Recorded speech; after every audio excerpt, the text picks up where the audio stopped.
few years ago, I set the goal for Israel of becoming one of the top 5 cybersecurity powers in the world. An Israeli surveillance software tool capable of accessing microphones, cameras, and other data. The NSO Group, in today's world, based on the evidence we have, they are the worst of the worst. This company, the CEO's name I think is Shalev Julio, is run in Israel. It was previously owned actually by an American venture capital firm. I believe they've been rebought out, but it doesn't really matter. Their entire business is preying on flaws in the critical infrastructure of all the software running on the most popular devices in the world. The number one target, right, is the iPhone. And this is because the iPhone, as secure as it is relative to a lot of other phones, is a monoculture, right? Like if you have an iPhone, you get these little software update notifications all the time. They're like, hey, please update to the most recent version of iOS. And that's a fabulous thing. That's a wonderful thing for security, because the number one way that people's devices get screwed, if it's not just through user error, right? Like you entering your password somewhere you shouldn't. It's like a fake site. That looks like Gmail, but it's not actually Gmail. You just gave the guy your password. Now he uses your password to log in. But to actually break into a device is that it's not patched, right? Patch means getting these security updates, these little code updates that fix holes that researchers found in the security of the device. Well, Apple's really good about rolling these out all the time for everybody in the world. The problem is, basically all these different iPhones, right? You got an iPhone 6, you got an iPhone 8, you got an iPhone X, you got an iPhone, 3, whatever. These are all running a pretty narrow band of software versions.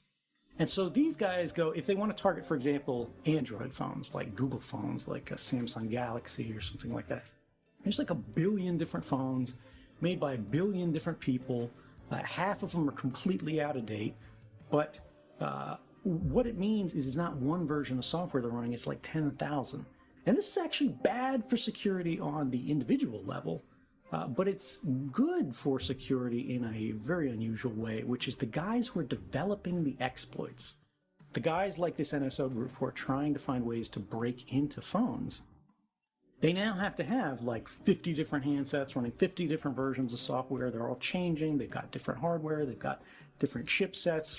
They've got different, like all kinds of just technical variables that can screw up the way they attack your phone. And then when they find one, it only works on like this Samsung Galaxy line.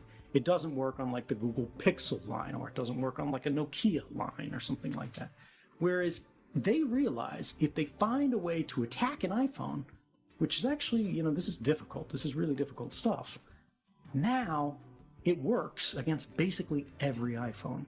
And who has iPhones? All the rich people, right? All the important people, all the lawmakers, all the guys who are in there. So they've made a business on basically attacking the iPhone and selling it to every 2-bit thug who runs a police department in the world.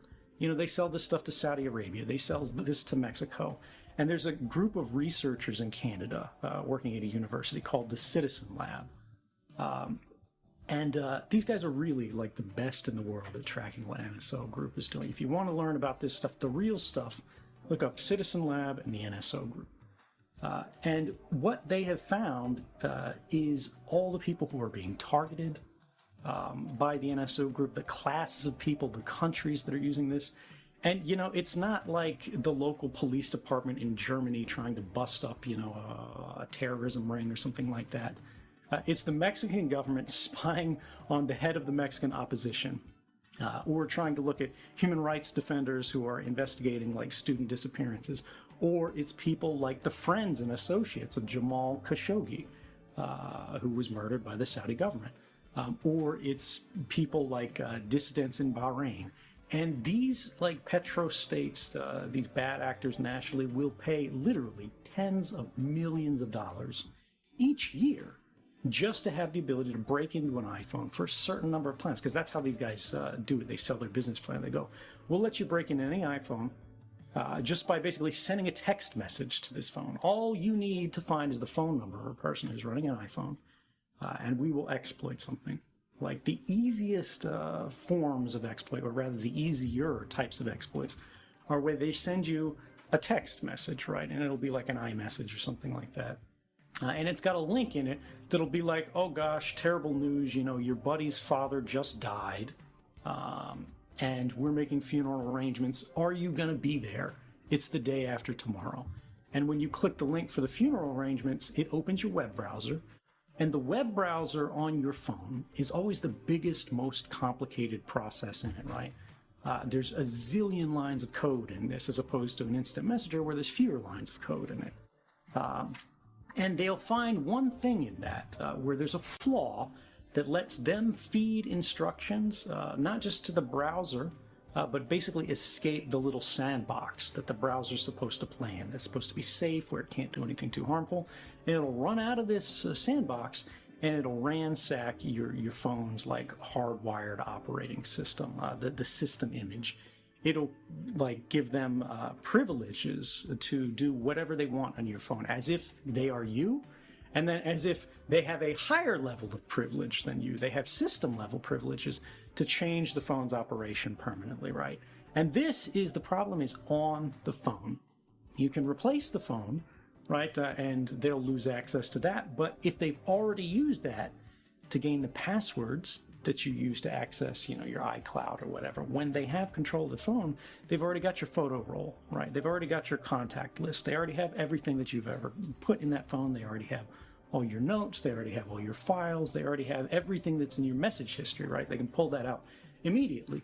And now, because they have, you know, all your contacts and things like that, they see that phone stop being active. They know you've changed your phone number. All they have to do is find the new phone number, and then they can try to go after you again. The benefit is, with that old style of attack, if you get that message and you don't click that link, you're somebody in a vulnerable class, right? You've had these kind of attacks against you before. It looks suspicious. You don't know who this person is. The number isn't right, something like that. And you save that link. You don't click the link. You don't do anything with that link, but you send it to a group like Citizen Lab. They can basically use that link to basically use like a dummy phone, like a sort of a Trojan horse, to go to the site that would attack your phone and catch it. And this is what the sort of process that all of their research is based on. There are other more advanced types of attacks that actually don't have these defenses against them, that are far more scary. But the bottom line is... Can I stop you for a second? Yeah. What is Citizen Lab? Citizen Lab? You just said that? The Citizen Lab is the name of this research group at the university in Canada, who basically studies state-sponsored and corporate malware attacks against civil society. It's run by a guy named Ron Deber, I believe. You guys will have to fact-check me on that one. I think he just published a book, actually, or is publishing a book about all of this. But it's really, they are the world leaders, in my opinion, in basically investigating these kind of attacks and exposing them. It's a true public service.